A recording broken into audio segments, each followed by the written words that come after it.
Howard University students let it be known they do not welcome former FBI Director James Comey. Some students protested during Comey's convocation address Friday.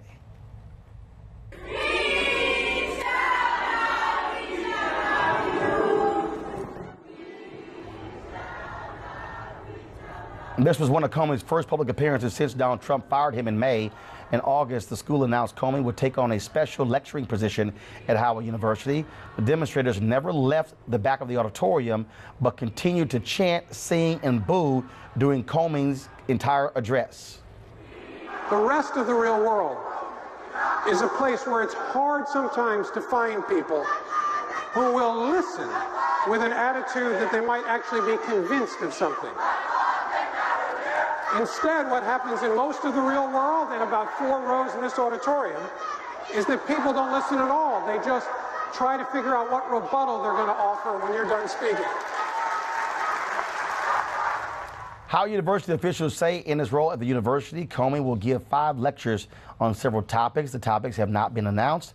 Comey has said he will donate his $100,000 compensation to a scholarship fund that helps Howard students who come from foster homes. Eugene, you're not happy about this? I mean, I think, look, as somebody that's put on events at universities, running speakers, I think it's childish. The university is supposed to be that one place where you have civil discourse, where you have the exchange of ideas. You don't like somebody's ideas, you challenge it with facts and your own ideas. I don't think you should. Are you saying that they should not have protested?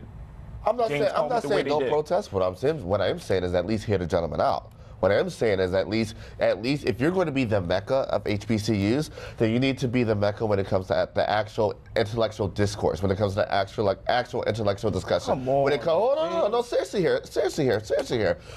If we want to live in a world where we all agree on the same things, we all think the same, then we could go live in Trump and 45's nationalist society. But if we're going to live in a real world here, where we actually have intellectual discourse, we have an actual intellectual disagreement on facts and ideas, then actually allow somebody to speak and hear their ideas out. What about the comments that you made back? Don't shut them down. What about the comments? What about the comments that James Comey made about the Ferguson effect, where he talked about the fact that police officers were being scrutinized and that they were being videotaped, how it wasn't in the best interest of law enforcement. Right. He made this after Michael Brown was killed.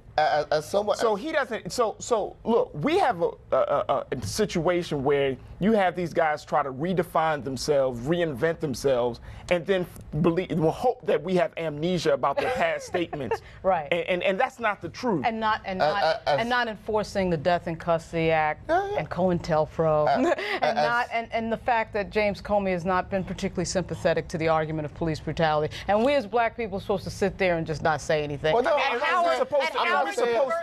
not saying not say anything. What I'm saying is that, and we're supposed to accept him just because he went quote unquote against 45. No, what I'm saying is have a conversation. As if he's standing with us. And there's a disconnect, by the way, between Wayne Frederick and these students that keeps popping up. Okay, there now you want to bring these people on campus, roll the dice and take your chances. But you know who James Comey is, you know what his resume is, and it's not a particularly perfect one. There are 3 points here, 3 points. First one, someone that participates in an organization that focuses particularly strictly on criminal justice reform from a bipartisan standpoint, I 100% agree with you. Secondly, but what are they supposed to do? When is it supposed to happen? The students don't have a say in who comes.